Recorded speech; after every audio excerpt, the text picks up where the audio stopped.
우리가 신규가 되게 많아요가 아니라 초급 디자이너 너에게 딱 맞는 신규량과 너한테 딱 맞는 신규의 등급 또는 신규의 원하는 시술군이 너에게 맞춰서 전달될 수 있어라고 하는 포지션이 훨씬 더 낫죠.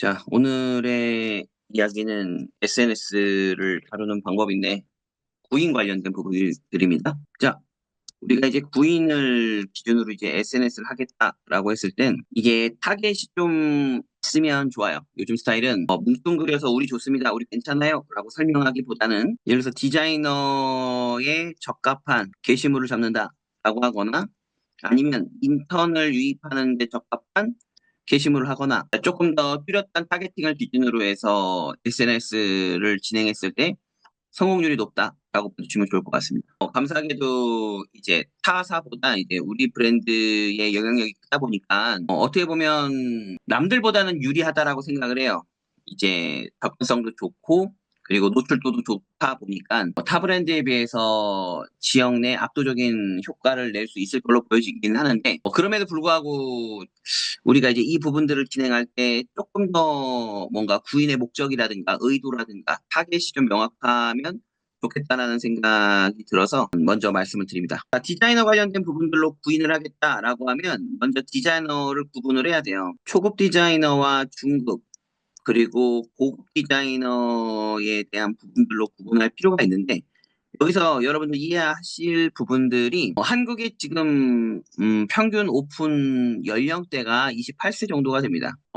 이 28세에 오픈을 한다라고 하면요. 한 27세 정도부터 준비를 하는 상황이거든요. 그러면 어떤 느낌이냐면 고급 디자이너들은 이제 한국에 거의 없다라고 보시면 좋습니다. 이 고급 디자이너가 매출이 높다 낮다를 기준으로 하면 사실 상관이 없는데 경력이라든가 아니면 연령이라든가 이런 부분들과 어느 정도 이렇게 상관관계를 가지고 본다라고 하면 27세에서 28세들을 평균 오픈 연령으로 본다라고 했었을 때 고급에 해당하는 디자이너 수는 점점 더 적어지거나 없어지거나 그래서 우리가 구인을 한다. 디자이너를 구인한다라고 했었을 때 타겟팅은 이게 최고 경력자는 당연히 우리랑 어울리지도 않을 뿐더러 한국에 많지 않다.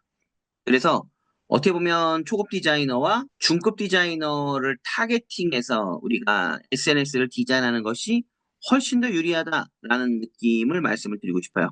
초급에 대해서 한번 설명을 해보겠습니다. 여러분, 초급 디자이너는 이제 그들만의 불편 요소가 있잖아요. 그렇죠? 이게 디자이너로서 원하는 것들을 우리가 대략적으로 보면 이게 매출이 오르길 바라거나 아니면 인지도가 올라가길 바라거나 아니면 기술이라든가 아니면 스스로에 대한 성장이 필요한 친구들이 있을 거란 말이에요.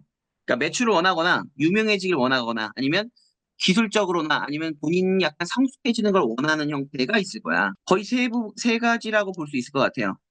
자, 그럼 이 중에 초급 디자이너들은 뭘 원할까라고 했었을 때 제가 느끼기에는 기술력에 대한 자아에 대한 이 성장을 필요로 하지 않을까라고 생각을 하고요. 그리고 매출적인 부분들 안에서도 그래서 매출 얼마나 했어? 라고 하는 부분들보다 우선적으로 바라보는 시점은 아마 고객 수가 얼마만큼 충분한지에 대한 부분들을 가지고 브랜드를 찾을 것으로 예상이 됩니다.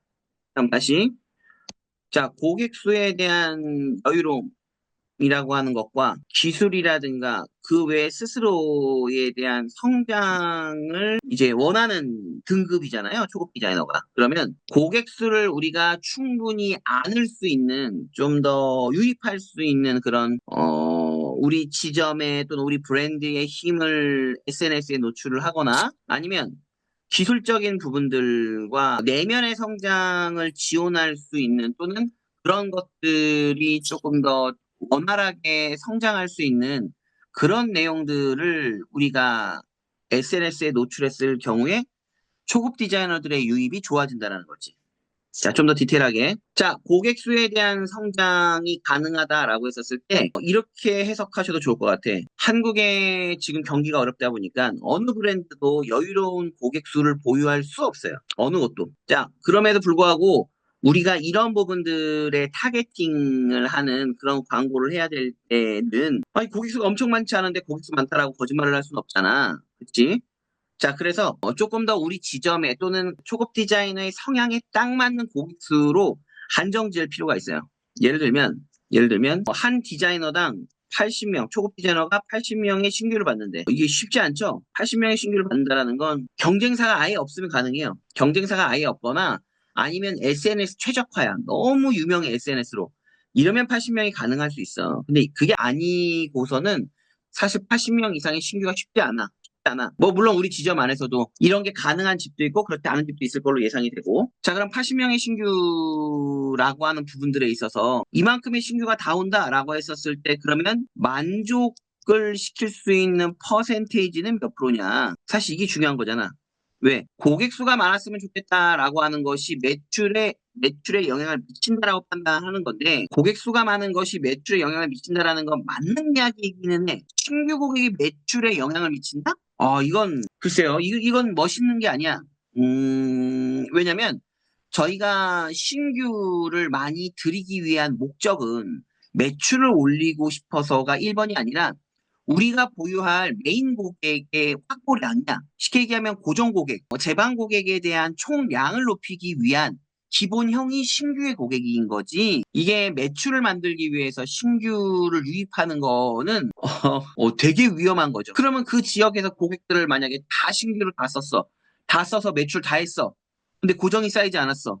그럼 어떻게? 옆 동네로 이사를 가나? 이게 무슨 말이냐면 신규 고객의 양이 많아서 매출이 올라간다라고 하는 건 눈앞에서는 뭐 어느 정도 점수가 날 수 있어요. 근데 시간이 지나면 이건 재앙이다. 이건 엄청나게 위험하다라고 볼 수 있거든요. 그래서 저희가 어떻게 접근하는 것이 가장 이상적이냐면 고객수 안에서 그 디자이너, 그 초급 디자이너가 감당할 수 있는 고객의 수가 필요한 거야.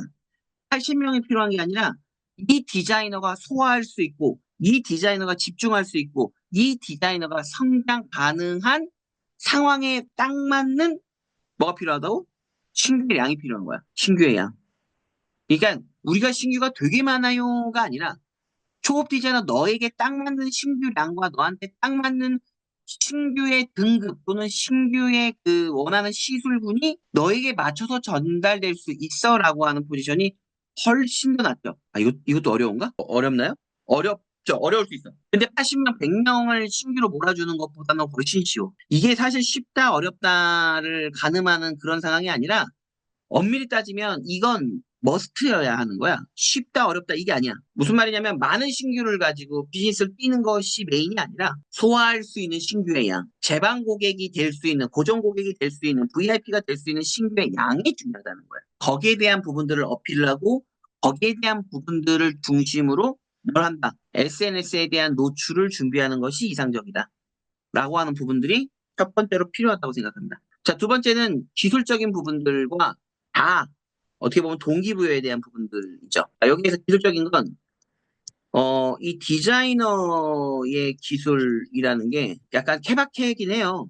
아시겠지만, 이 케바케라는 게 인터넷에서 디자이너를 올라오는 과정에서의 트레이닝의 정도에 따라서 기술력이 얼마만큼 이제 안정감이 있느냐 없느냐로 시작은 하는데 문제가 뭐냐면 이게 잘 배웠다? 잘 배웠는데 경험이 적어. 잘 배웠는데 경험이 적어. 이러면 어떤 일이 벌어져? 확신이 떨어져. 방법은 아는데 확신이 떨어져. 이 방법이 맞나? 또는 이렇게 하는 것이 조금 더 효율적인가? 라고 하는 경험이 주지 못하는 부분들 때문에 상상이라는 걸 하거든. 그 상상이라는 걸 하는 과정에서 확신이 떨어져. 확신이 떨어지면 어떤 일이 벌어지죠? 우선 시간이 오래 걸리지. 시간이 오래 걸리고 표정 자체가 자신감을 보여주지 못하기 때문에 그런 상황을 보고 있는 고객 입장에서는 불안할 수 있어요.